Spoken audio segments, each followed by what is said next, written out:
Hank fuzz and arises, stinks keps constant. By dia. Taui vi judo, fivin tu, trianim hat trian samin have, hawantan. I found the charges at 11,047 at night, right in the middle of a migraine. I'd been in bed since 6, curtains drawn, phone face down.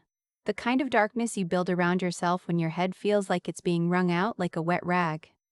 I work as a forensic accountant for a mid-size firm in Columbus, Ohio.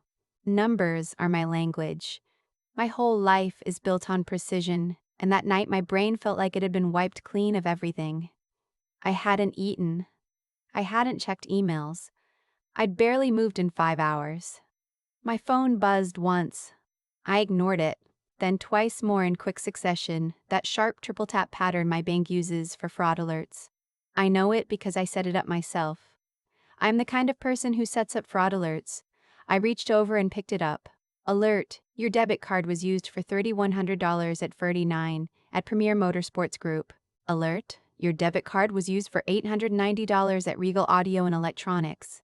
Alert, your debit card was used for $40 and Houston Menswear. I sat up so fast the migraine flared white behind my eyes. I opened the banking app, squinting against the screen light. The balance on the account read $167,000 and some change. It should have been closer to $174,000, over $7,000, gone, in less than 2 hours. I pressed my fingers against my eyes and held very still.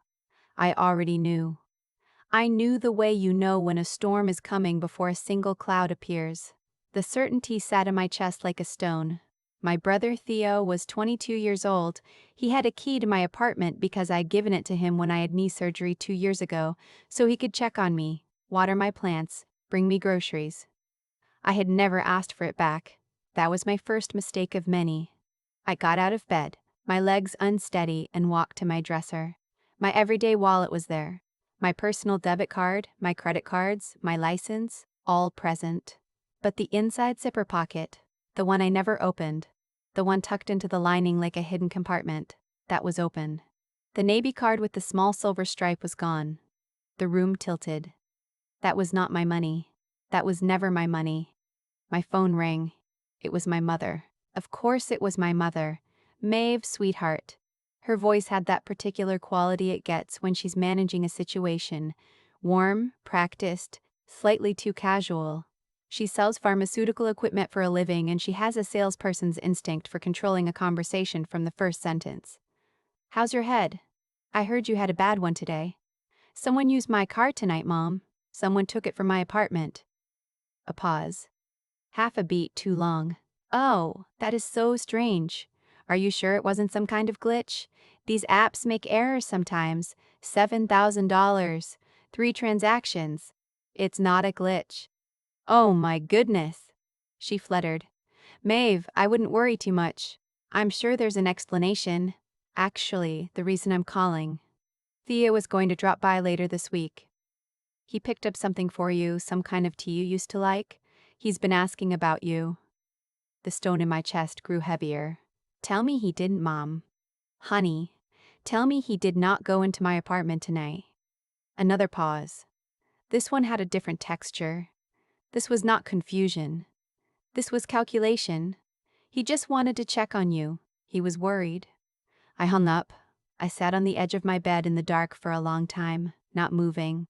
The migraine was still there, a dull persistent pressure behind my left eye, but it felt very far away now. Everything felt very far away, like I was watching myself from across the room. I thought about the account. I thought about the document I'd signed 18 months ago. I thought about my grandmother, Rosemary, and the very specific look she'd given me over her reading glasses when the estate lawyer finished explaining the terms. You understand what this means, Maeve? She'd said. You understand what you're holding. I did. I just never thought I'd actually have to use it. I picked up my phone and called the bank. My grandmother, Rosemary, built her life the hard way. She grew up in rural Kentucky, one of 6 kids, and she moved to Columbus at 20 with $40 and a skill for math that she turned into a bookkeeping business, then into a property management company, and finally into a modest but solid real estate portfolio. She was not wealthy the way people on television are wealthy. She was wealthy the way people are who never forget what it felt like to have nothing. Careful. Methodical. Deeply, almost superstitiously, practical. She loved all of us. That's important to say. She loved my mother, despite everything, and she loved Theo even when he made it difficult. But she was not naive about them. My mother, Patrice, was her daughter. Smart, driven, and fundamentally allergic to accountability. Patrice had made a career out of being charming, out of making problems disappear through sheer force of personality rather than actually solving them. She was great at her job. She was a difficult person to have as a parent. After my father left when I was 11 and Theo was 3, she threw herself into work and into Theo. And the combination produced someone who had spent his entire life being told he was exceptional without ever being asked to prove it. I watched it happen in real time. I was 8 years older, old enough to see the pattern clearly, young enough to be helpless against it. Theo got a car at 17 while I'd taken 2 buses to my first job at 16. When Theo failed 2 classes his freshman year of college, Patrice called the university. When I'd struggled my sophomore year, she told me to figure it out.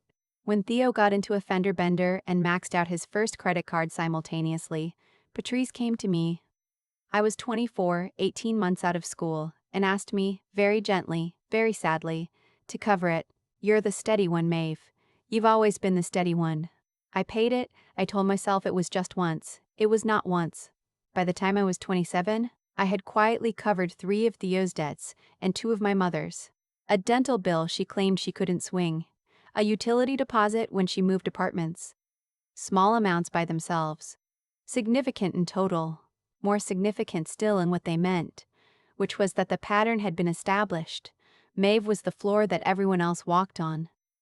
My grandmother watched all of this. She watched it and she said nothing to me directly, but the year before she died she started asking me to lunch. Just the 2 of us, more frequently than usual. She'd ask about my work, my apartment, my savings. "Are you managing, really managing?" she'd ask. "Not carrying anyone?" I'd always said I was fine. 6 weeks before she died, she asked me to come to her attorney's office with her. Just me, not my mother, not Theo. His name was Mr. Carver, a compact, careful man in his 60s who had handled my grandmother's affairs for over 2 decades. He walked us through the terms of the trust she was establishing. A significant portion of her portfolio, roughly $174,000 in liquid assets, would be held in trust for Theo until he turned 30. He could access it early for 2 purposes only: verified higher education costs, paid directly to the institution, or a down payment on a primary residence, verified and dispersed directly to escrow. Nothing else. No exceptions. I, Maeve, would serve as trustee. I would be legally bound to honor the terms of the trust exactly as written, no more and no less. My personal feelings would be legally irrelevant. Are you comfortable with this responsibility? Mr. Carver had asked me. I'd looked at my grandmother. She was watching me steadily, her hands folded in her lap, the way she always sat when she was absolutely certain about something. "Yes," I said. "Good." She nodded once, like something had been settled. "Make sure you read Section 5 carefully before you leave today." Section 5 was the forfeiture clause. Any unauthorized withdrawal by the beneficiary, Theo, would immediately and permanently void his entire claim to the trust. The full remaining balance would liquidate and transfer to the Columbus Community Housing Initiative, a nonprofit that built affordable housing throughout central Ohio. My grandmother had served on their board for 11 years. She'd had Theo and Patrice in the following week. Mr. Pure and Patrice in the following week. Carver had read the terms aloud, including Section 5, including the forfeiture clause. Both of them had signed a form confirming they understood. My grandmother died 4 weeks later. She was peaceful, she was ready, and she had, I understood only in hindsight, been tying up every loose end she could reach. I stayed in bed until 8 the next morning, not sleeping, just thinking. The migraine had mostly passed, replaced by a clarity that felt almost surgical. I called Mr. Carver at 9 sharp. "I had a feeling I might be hearing from you," he said, before I'd gotten 3 sentences out. His voice was measured, unsurprised, the voice of a man who has seen every possible variety of human behavior and ceased to be shocked by any of it. The trust account? $7,240. Last night, approximately 9 to 11 p.m. What were the purchases? I read them off. He was quiet for a moment. Motorsports, electronics, menswear, a short exhale. Not educational. Not housing. No. Maeve. He paused. You know what I'm going to tell you? Yes. And you understand that as trustee you have a fiduciary obligation. I know, Mr. Carver. I know, Mr. Carver. I needed to hear it from you. I pressed the back of my hand to my mouth for a second, then lowered it. I need to know I'm not doing this because I'm angry. I need to know I'm doing it because it's right. He was quiet for a moment. You're doing it because it's right, he said. And for whatever it's worth. Your grandmother anticipated this call. She told me, when we were drafting the document, that if this day came, I should tell you something. What? She said, the hard thing and the right thing are usually the same thing, and Maeve has always known the difference. I didn't say anything. My throat had closed. I'll begin the filing, Mr. Carver said. I'll need you in my office by Friday. I'll contact your brother and your mother. Their attendance will be required. Theo showed up the following evening before the meeting, which I hadn't expected. I heard the key in the lock around 7. I'd been sitting at my kitchen table with a cup of coffee and the printed bank statements. I'd already changed the locks that morning. A locksmith had been there by 9 a.m., so the key didn't work. Instead, there was a pause, then a knock, then the particular rhythm of someone who knows they've been caught but hasn't fully accepted it yet. I opened the door. He was standing in the hallway in new clothes. I recognized the motorsports brand on his jacket because I'd looked it up that morning. He was holding a small white bag, the universal symbol of someone trying to soften a situation. He looked younger than 22 just then. He looked like a teenager who'd been caught cheating on a test and was hoping personality would get him through it. Hey. He gave me a careful smile. I just came by to talk. The key didn't work, I said. Yeah, I noticed. His smile flickered. Did you come in? He sat at my kitchen table. I stayed standing, leaning against the counter. Neither of us said anything for a moment. He set the white bag down. Inside, I could see a candle from the overpriced shop down the street. The kind that costs $34 and smells like cedar. I was going to pay it back, he said. With what?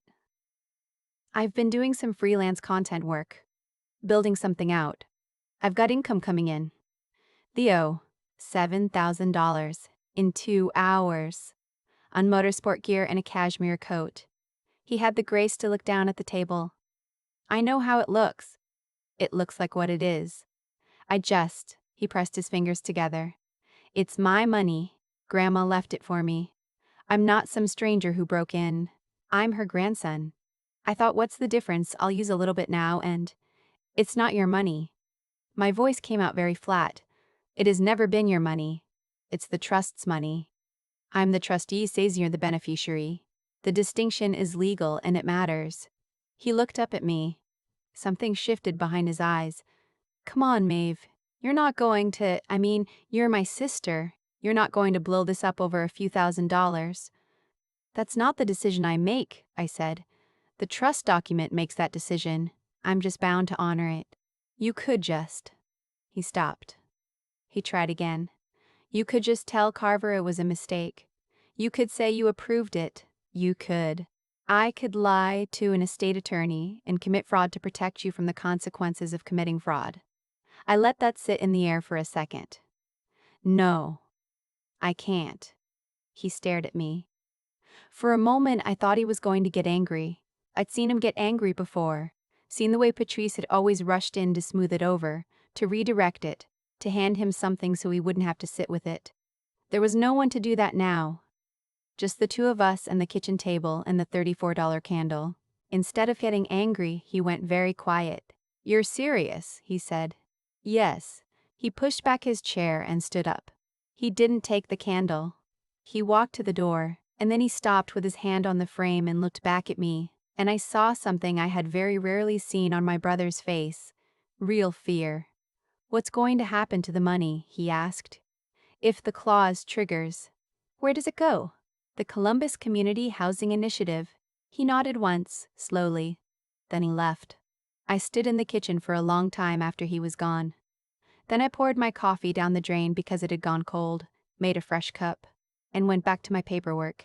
The meeting was at 10 a.m. Friday. Mr. Carver's office was on the 7th floor of a building on High Street, quiet and precise in the way that offices dealing in estates and trusts always are, as if the gravity of documents requires a certain kind of hush. His assistant, a composed woman named Greta, met me at the elevator and walked me to the conference room. Patrice and Theo were already there. Patrice was dressed as though she was going to a listing presentation, sharp blazer, blow-dried hair, the polished armor of someone who has decided confidence is a strategy. But her jaw was tight. She looked at me when I walked in with an expression I recognized from childhood, the look of someone recalculating. Theo sat beside her with his arms folded across his chest. He didn't look at me at all. I set my folder on the table. I'd spent Thursday organizing everything, the trust document tabbed at 3 key sections, the bank statements printed and highlighted, a 2-year archive of text messages and emails I'd saved documenting every previous attempt to access the trust that I'd formally denied. I was a forensic accountant. This was, genuinely, my professional skill set. If you were going to build a case against my brother and my mother, you wanted me on it. Mr. Carver entered, shook my hand, and took his seat at the head of the table. We're here this morning to address an unauthorized withdrawal from the Rosemary G.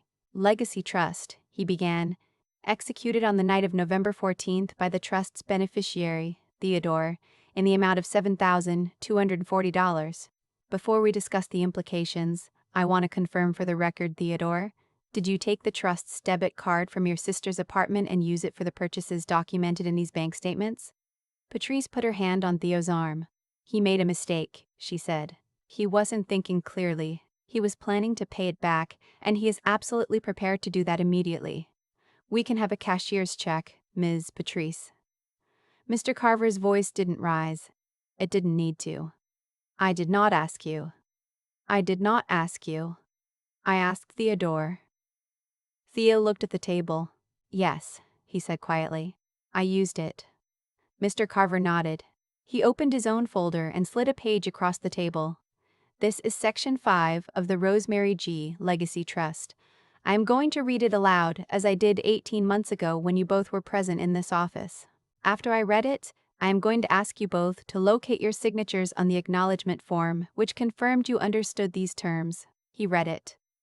The language was dense and unambiguous in the way that legal documents designed by thorough, experienced attorneys tend to be. Any unauthorized, fraudulent, or non-approved withdrawal made by the designated beneficiary prior to the beneficiary's 30th birthday shall immediately and irrevocably void the beneficiary's entire claim to the trust principal. The full remaining balance, less any approved prior disbursements, shall transfer in whole to the Columbus Community Housing Initiative. Patrice's composure cracked during the word irrevocably. No, she said. No, that is not. Rosemary would not have wanted this. She loved Theo. This clause was meant as a deterrent. It was never meant to actually be Mrs. Patrice.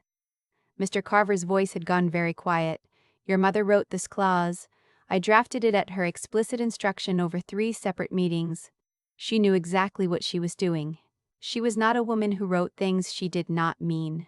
She would not want her grandson to lose everything over a stupid mistake. He didn't make a mistake, I said. They both looked at me. A mistake is an accident. He came to my apartment while I was sick. He unlocked the door with a key I gave him for emergencies. He went to my dresser.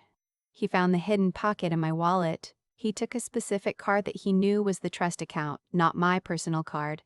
They looked different, he's seen both, and he used it 9 times across an evening. I laid the highlighted bank statement on the table and slid it toward them. That is not a mistake, that is a plan. The silence in the room was complete. Patrice turned to look at Theo. Something moved across her face. For a moment she was not his defender. She was just a woman looking at her son. How did you know which one it was? She asked him, quietly. Theo said nothing. Did I tell you? Her voice had changed. It had lost its hard, polished edge. Theo, did I tell you which card to take? He still said nothing, but he didn't deny it. I watched my mother's face as she understood, fully and completely, what she had done. She had told him about the trust account. She had, in some version of this story, pointed him toward it. She had probably told him it was fine, told him Maeve was rigid and difficult and that the money was his anyway, told him not to worry about the paperwork. It was all going to work out. She had believed her own pitch. She went pale. "Patrice," Mr. Carver said, not unkindly. "Your mother anticipated this possibility. She loved you too. But she knew you. She left very specific instructions." The papers were filed that afternoon. The court process took several weeks, but it was not contested, because there was nothing to contest. The documents were airtight. Mr. Carver, who had worked with my grandmother for 22 years, had made absolutely certain of that. The money, $166,000 and change after the $7,240 in fraudulent charges, was excluded. Transferred to the Columbus Community Housing Initiative on a Tuesday morning in December, right before the holidays. I received a form confirmation email. I printed it and put it in my files. The weeks around the transfer were loud and then suddenly, profoundly quiet. Patrice called every day for the first week. The calls moved through a recognizable sequence: bargaining first, then guilt, then anger, then a wounded silence that she clearly meant me to interpret as tragedy. She sent me an email 6 pages long that began, "You have destroyed this family," and ended with, "I hope you're satisfied." I read it once, filed it, and did not respond. Theo texted me twice. The first time he said, "I hope you're happy." The second time, 3 days later, he said, "I know I messed up." I read both messages and didn't answer either. I wasn't ready for a conversation that required something from me. The strange thing about suddenly not being the family's structural support is how much lighter the air feels. I noticed it first as an absence. No low-grade anxiety about whose bill was overdue. No scanning my phone for the particular kind of text that opens with "Hey," quick question, and ends with a dollar amount. And then, slowly, it filled back in with other things. I started cooking dinner instead of ordering it. I picked back up a pottery class I dropped 2 years ago when things had gotten busy. I slept better than I had in a long time. In February, I got a letter from the Columbus Community Housing Initiative. They were breaking ground on a new development in the spring, 12 units, affordable housing for working families, and they wanted to host a small ceremony. My grandmother had been a long-time supporter and donor, and they wanted to acknowledge her contribution to the project, which included the trust transfer. I went on a Thursday morning in March. It was cold and clear. The kind of early spring day that's still technically winter, but smells like something is about to change. The ceremony was short. A few remarks, a small gathering of staff and donors. A modest sign posted at the site: "This development is dedicated in memory of Rosemary G., whose generosity made it possible." I stood there for a while after the others had drifted away, my hands in my coat pockets, looking at her name. Mr. Carver found me a few minutes later. He stood beside me, not saying anything for a moment. "She knew it would end this way," he said finally. "Not hoped. Knew. She'd watched the pattern long enough." "I know." "She didn't write that clause to punish Theo," he said. "I want you to understand that. She wrote it because she knew that if she didn't build something irrevocable into the document, you would spend the rest of your life finding ways to forgive it, to absorb it, to make it okay." He paused. "She took the choice out of your hands, so you'd never have to blame yourself." I thought about that for a long time. "She always did do the hard thing," I said. "She loved you very much." "I know." I looked at her name on the sign one more time. "I know she did." Theo called me in April. I almost didn't pick up. But I did. He'd gotten a job, a real one, working logistics for a distribution company. 6 a.m. starts, physical work, hourly wage. He sounded tired in a way he'd never sounded before. A real tired. Not the performed exhaustion of someone who wants sympathy. "I'm not calling to relitigate it," he said, which was a more mature sentence than I had expected. "I just wanted to say I know it wasn't your fault. I've been blaming you because it was easier than whatever else." I didn't say anything. I waited. "I was angry at Grandma for a while," he said. "Which is its own thing to work through, being angry at someone who's dead." A short exhale. "But I think I understand it now. What she was doing. What was she doing?" What was she doing? She was trying to give me a life I had to build, instead of one I could just cash out. A pause. I didn't know that then. I just thought it was money. I looked out my apartment window at the street below. A woman was walking a dog. A kid was riding a bike. It was never really about the money, I said. I know, he said. I know that now.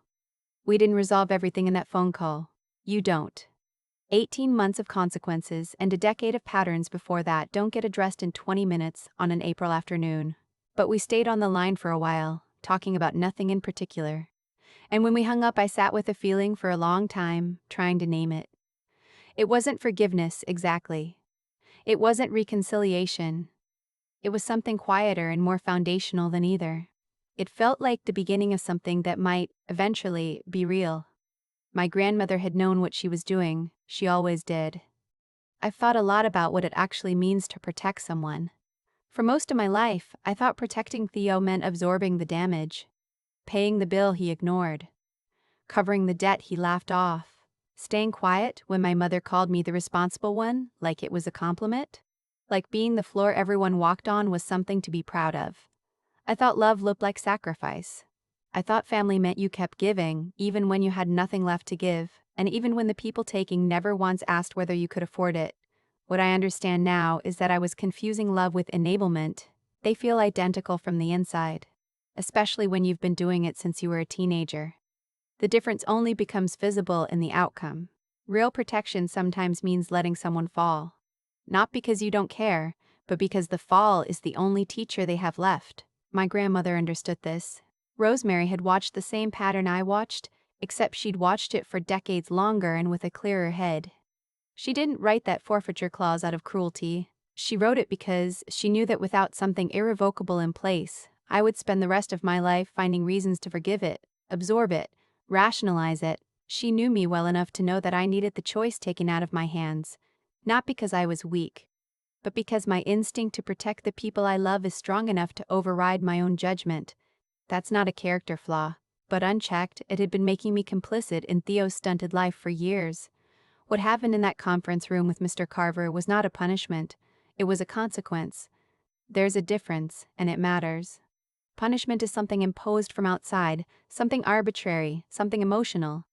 A consequence is just the natural result of a choice arriving at its destination. Theo made a series of deliberate decisions: to enter my apartment, to find that card, to spend $7,000 on things he didn't need. And those decisions had a destination that was written into the document he signed 18 months before. I didn't do that to him. He walked himself there. The thing about consequences is that they require the people around you to stop rerouting them.